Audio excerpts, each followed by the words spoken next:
Welcome back to Muscle in the Morning. I'm Dave Palumbo, and today is Monday, July 22nd, 2019. And let's find out what's going on in the world of bodybuilding and fitness.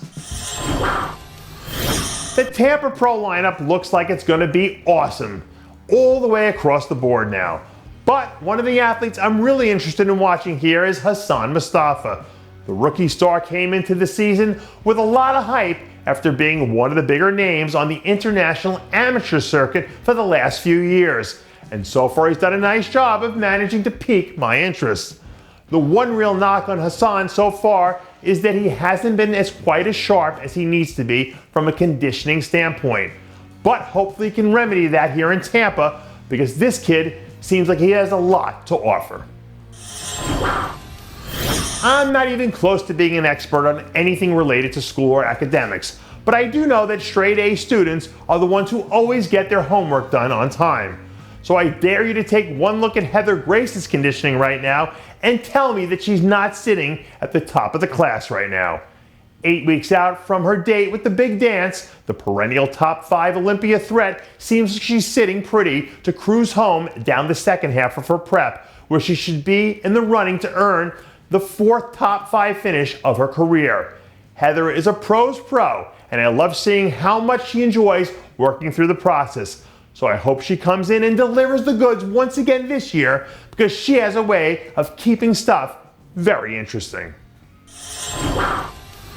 If you're one of the form police people, you might want to skip ahead 45 seconds here, because this clip is probably going to hurt your feelings. But for the rest of you guys who aren't members of the Pink Dumbbell crew, I'm sure your jaw probably hit the floor the way mine did when I saw Luke Sandoe rowing 495 last week.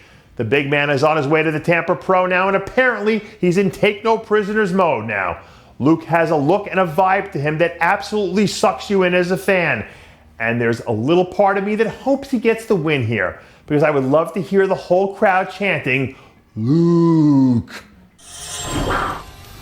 I remember watching an interview with Jane Goodall once where she said that she thought the North American ecosystem could support large bipedal primates. So maybe somebody should hit up Jane on Twitter to let her know that we found one, and it looks exactly like Evan Centopani. Last week, somebody managed to capture a short clip of one of the rarest creatures in the bodybuilding world, hammering out a leg session with John Meadows, which seems like it must have been all sorts of unpleasant. All jokes aside, it's nice to see Evan look happy and healthy and doing what he loves to do. And hopefully one day, maybe one day soon, we'll even see Evan on a bodybuilding stage again, because this guy is a tremendous talent just waiting to happen. With the whole Sean Roden Olympia thing going on lately, there have been a lot of names tossed around there as potential heirs to the throne. I've heard William Bonac, I've heard Nathan D'Asher, there are Phil and Kai rumors floating around out there, but what about Roelly Winklaar? By pretty much anyone's standards, Roelly's been one of the best guys of his generation. It's just that he happened to come along in the same era as a guy by the name of Phil Heath. But Phil's gone. Sean's out of the equation. So you tell me, is this the time that Roelly's ready to shine? And that does it for yet another edition of Muscle in the Morning. I'm Dave Palumbo, reminding you to always be true to your passions. And make sure to follow us on Facebook, Twitter, and Instagram.